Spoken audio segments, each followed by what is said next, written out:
ain't see me, you Stevie. Wondering how I reach more evolutions than Eevee and make it look easy. What is up, Earth's mightiest subscribers? It's your boy Ernie, the Blerd without fear. Welcome back to the channel. Also, if you're new here, make sure you hit that subscribe button and tap that notification bell so that way you don't miss out on any future videos. Also, hit that like button because it really helps the channel out and also helps you get more videos just like these. Anyway, we're going to be talking about X-Force #2, written by Jeffrey Thorne, with art by Marcus To, colors by Eric Arciniega, and letters by Joe Caramagna. So this issue is kind of a weird one for me because, you know, this is kind of the nature of this series, and you can kind of see it just from, you know, the word go. This is one of those series where you have your titular X-Force team. They're tackling all these random problems that are happening because of the analog, a device that Forge has put together in the previous issue. And if you don't know what's going on there, just check out this video up here. You'll learn more about what's going on there. But I do also recommend checking out the issue itself. That said, the thing that I really like about this, and it's also kind of a mixed bag for me too, I'll freely admit that, is, you know, your mileage is always going to vary with stories like this, where a very set amount of things is going to happen. There's random events that a team has to come together to stop, and you kind of know that this is going to be one of those, hey, this is an adventure, you know, a week, solve the problem of the week type of deals with the series. And that's okay. And I think this book is doing a pretty good job of it, though I will definitely say I don't know how many issues the series is going to run. It's presumable that we're going to be getting a lot of 5-issue minis. I don't know if that's going to be the case for X-Force. I think it's safe to say X-Men, Uncanny X-Men, and maybe Exceptional X-Men might have, you know, longer runs. You know, 10 issues nowadays is considered an ongoing. So, you know how that goes. I want to say a little bit more what this book is cooking, but I will definitely say I like the events that are playing out here a little bit better than what were in the previous one. Not say those were bad, but I think these are just, I don't know, they're more interesting to me because, well, they're dealing with Wakanda and dealing with Wakanda in a way that, well, I do find it funny that this book advertises that the Black Panther is in it. He is not. When you actually open up the book, he's not even listed as a guest star the way that Deadpool was in the previous issue. No, the Black Panther, at least not T'Challa, is in this. There is a Black Panther, just not the one you might expect. I don't even think that's really a spoiler. Actually, if anything, I'm probably saving you with your expectations of who's going to show up in this book. Before I dive deep into spoilers, I'll just say that all in all, it's a good read. Probably not my most favorite thing of the X books that came out this week. I think that the Adjectiveless X-Men and the NYX series, I think those both were just a little bit better in my opinion. As far as the 3 X books that came out this week, at least the core from the Ashes stuff. I do like that at the very least, this book focuses a bit more on Sage, probably the one character out of the group other than Tank that fans aren't already terribly familiar with. You could make a case for Surge, but I guess for me, because I was deeper into the new X-Men era where Surge was large and in charge, I don't feel like I don't know her as a character. Maybe for other people, maybe she probably is not as well known, or newer readers may not know who she is. But I feel like for the most part, most of these characters, with the exception of Tank, Sage is the only one who I feel like maybe people aren't as familiar with, because while she's been around for a long time and she does get used in a fair amount of things, I feel like she's always kind of, I don't want to say back of the bus, but she's not necessarily at the front of that, you know, motherfucker either. Even in X-Force, she was a major player, but she still didn't really become a major component of that book until like it was already more than midway through. But I like that, you know, Sage is getting a lot of respect put on her name in this issue, and, you know, maybe taking a deeper look at her powers. I think it's a very good read. I do wish Tank did a little bit more, but I feel like, yeah, each of these characters is going to get an issue, and this is not Tank's issue. He gets a little bit here and there just to remind you that he's there. I do appreciate that from Jeffrey Thorne, but at the end of the day, I do wish, you know, we would kind of, you know, finally be like, hey, Tank, the most mysterious member of the group, you know, let's maybe shed a little more light on him. And the book ends with a pretty interesting little surprise that's a blast from the past. Are you the legal guardian of John Connor? Whew. That's a good thing. The reason why I ask is because, as some of you may or may not know, this is the 40th anniversary of Terminator. That's right, Terminator is 40 years old. And to celebrate that 40-year anniversary, right now, Dynamite Comics has put up a very extensive Terminator comic bundle on Humble Bundle. That's right, over $162 worth of Terminator comics are on Humble Bundle right now, and you can get all of them for as little as 18 bucks. That's right, you can literally get some of the best Terminator comics that have ever been produced. You can even get some of my personal favorite Terminator comics, like Terminator Enemy of My Enemy, where a Terminator is sent back in time to take out a target, but at the same time, an ex-CIA operative is on the move to kidnap that very same target. You can also pick up comics like Terminator Burning Earth, a comic that is one of the rare instances where you get a look into the inner workings of Skynet. And not only can you get those amazing comics as well as a bunch of other amazing Terminator comics for as little as 18 bucks, you also can do so knowing that you will be benefiting the Comic Book Legal Defense Fund, whose entire mission statement is to protect both comic book creators and retailers so that they can publish the books that they want to put out without fear of their books being censored or banned, and to ensure that comic book readers get to read the books that they want to read without fear of the same thing. So don't walk, run to the link in the description so you can pick up your Terminator 40th Anniversary Humble Bundle from Dynamite Comics. And with that said, let's get back to the video. Let's go ahead and get into the the spoiler aspect of it. In this issue, the gang is trying to go to Wakanda. Wakanda is the next spot on the checklist that they have to hit. One of the events that was prophesized in the first issue. It's going to happen in Wakanda. They have to stop it. And the way the analog works, it puts them on track to go take the thing down before it gets way out of hand. It's already started. It's not necessarily predicting what the event is, but just telling them where they need to go at the time they need to be there. But when they get there, they encounter something that is incredibly powerful in Wakandan and even in African lore itself, and that's Anansi's drum, a drum that would allow a person to rewrite a story, to imprison people within a story itself. It actually is used in the Wakandan aspect to basically put Bast away. And in this instance, it's why you don't see a Black Panther proper, most likely. Events have very likely been rewritten so that Bast is not in power and that the Anansi drum is the thing that is controlling everything. And it's allowing a character by the name of Nketi to rewrite Wakanda's history and bring it back to its days of former prominence.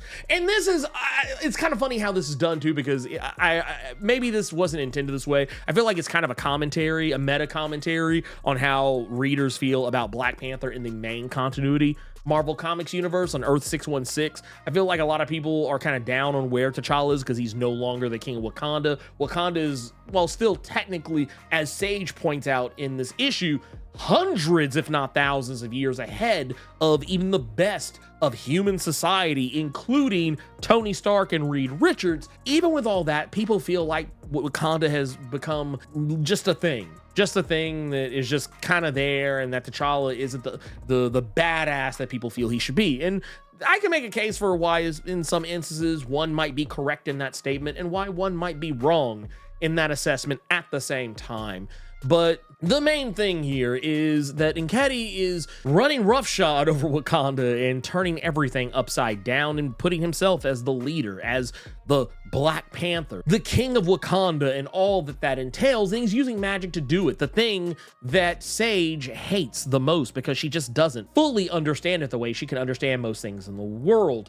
As she says in this issue, and she has said in other instances, I believe, in previous comics, magic is just something she doesn't really care to mess with. To her, the entire world is math. It would make sense. She, for all intents and purposes, sees things the way that Neo does at the end of the first Matrix.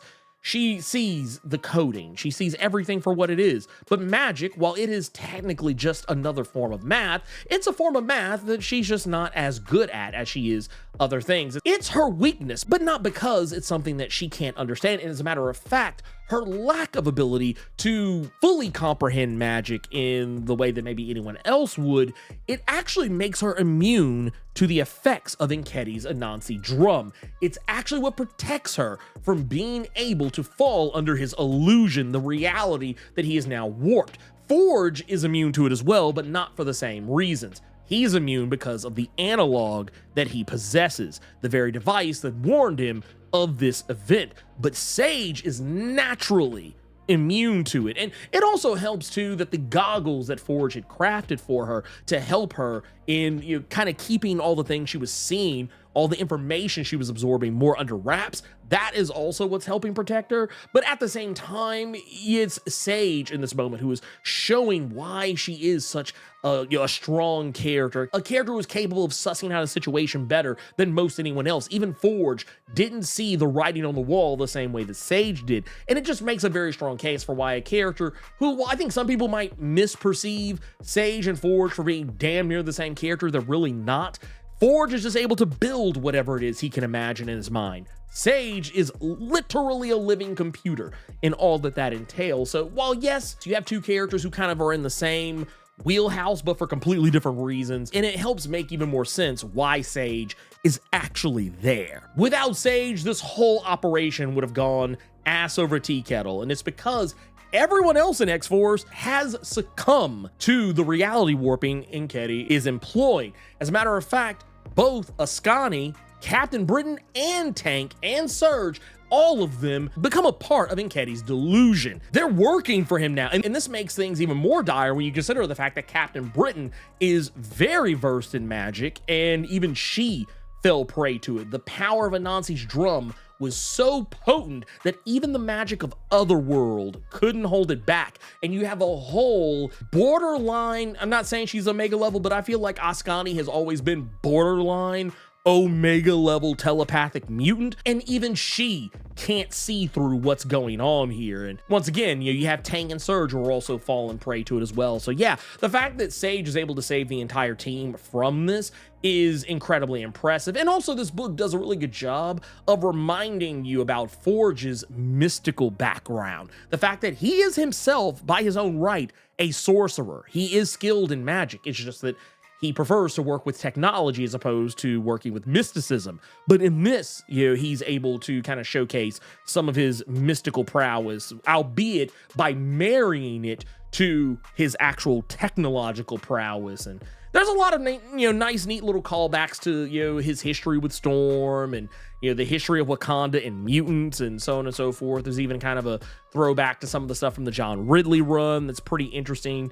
Just so much in the sense of Wakanda's attention to magic and mutants as of late, and the archive and all that good stuff. I'm actually kind of hoping this is something that maybe gets set up for later. Maybe we get to see more of this down the stretch whenever the next Black Panther series is. I'm hoping we get to see some of that. I am a little disheartened by the fact that T'Challa does not feature in this issue at all. It's a little sad because, once again, I always tell people covers lie. That's why I always, when things like this happen, I'm just like, oh yeah, it's whatever. I should not have expected that because, once again, covers lie. Just because Black Panther's on the cover doesn't mean he's in the comic, and that's exactly what it is here. I hate to see it. I hate to see it because, it's lies. It's all lies. I don't like it. I don't like it when comics lie on the cover, especially just to sell a book. It's like, look, man, I think you could have honestly, if you would have shown what X-Force was up against, I think honestly that would have sold the book better. If just in my opinion, I'm not a data analyst or sales analyst. I could be very wrong, but I do feel like this book would have sold infinitely better if we would have seen Nkedi on the front as opposed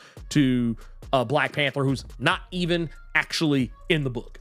So yeah, that's a whole other story altogether. But yeah, I like this issue. It's a good, solid issue. I think the job that was set out by Jeffrey Thorne was done pretty damn well, and I want to see more. I want to see what's next, and obviously one of the things that's going to be next is Nucleo, who is Nucleo might seem like a new character to a lot of people. Nucleo is not a new character. Nucleo has been around for a long time. For those unaware, he actually first appeared in 1974. This was in Giant Size Avengers #1. He's not a new character at all, but the fact that he's walking around stomping through Cambodia says a lot. And for those who aren't familiar with who and what Nucleo is exactly, he's a guy who used to go by the name of Robert Frank. He is the son of the original Ms. America at Marvel Comics, as well as the original Wizard. So yeah, characters you probably don't think about very often unless you are about as old as I am or older. What's going to make him an interesting enemy for X-Force in this, and this might be where Tank gets to shine. I'm kind of hoping, just because of the power set of this character. Nucleus, for all intents and purposes, has superhuman strength and durability, as you might expect of his stature. He's also able to absorb force directed at him in a way that's very similar to characters like Bishop or Sebastian Shaw. So that's going to make fighting him straight up, it's probably going to be a difficult task. And I feel like this is going to be where maybe a character like Tank could really shine, because Tank, for those unfamiliar, is a bit of a shapeshifter. He's able to change his shape between a more lithe and acrobatic form and the more hulking, brutish form we've seen him use lately. Whether or not he can still do that is another story. I'm sure we'll probably get to see that on some level, but he's also incredibly intelligent. Incredibly intelligent. His size would maybe have you think he is not as smart as he is. It's not necessarily explicitly stated exactly what his levels of intelligence are, but he speaks in a manner that would probably have you believe he's at the very least a genius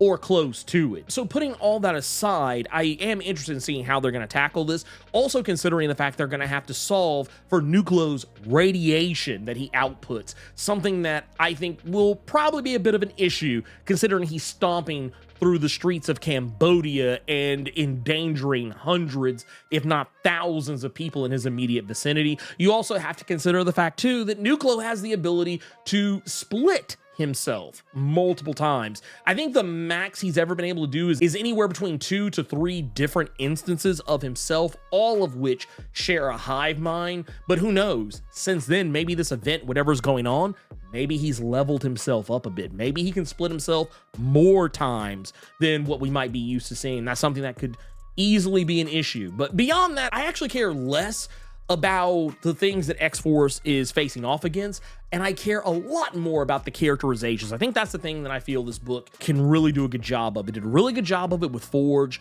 in the first issue. It's done a really good job of it with Sage in the second issue. So I'm really looking forward to seeing, you know, some of that play out with Nucleus in this next issue, hoping maybe this could be used as a vehicle to shed some light on some of our other characters. I'm hoping it's Tank, though. I'm really hoping Tank is the one who gets that character development. But I will also say I'm very curious to know what the hell is going on with Captain Britain and Ascani as far as their relationship and Ascani's seeming addiction to being power boosted by Captain Britain. I'm hoping that we get some information on that pretty soon, but I feel like maybe that might be something that could also be better saved for the third issue if Tank is not the focus. Maybe Ascani and Captain Britain could be. I'd be very curious to know where that goes from there. I can't wait to see how this is going to ultimately go. X-Force, I think, is a solid book. It's doing what it needs to do and within the bounds of what I feel it should be. But I don't think it's like the most amazingest, most greatest, most amazingest thing I've ever seen.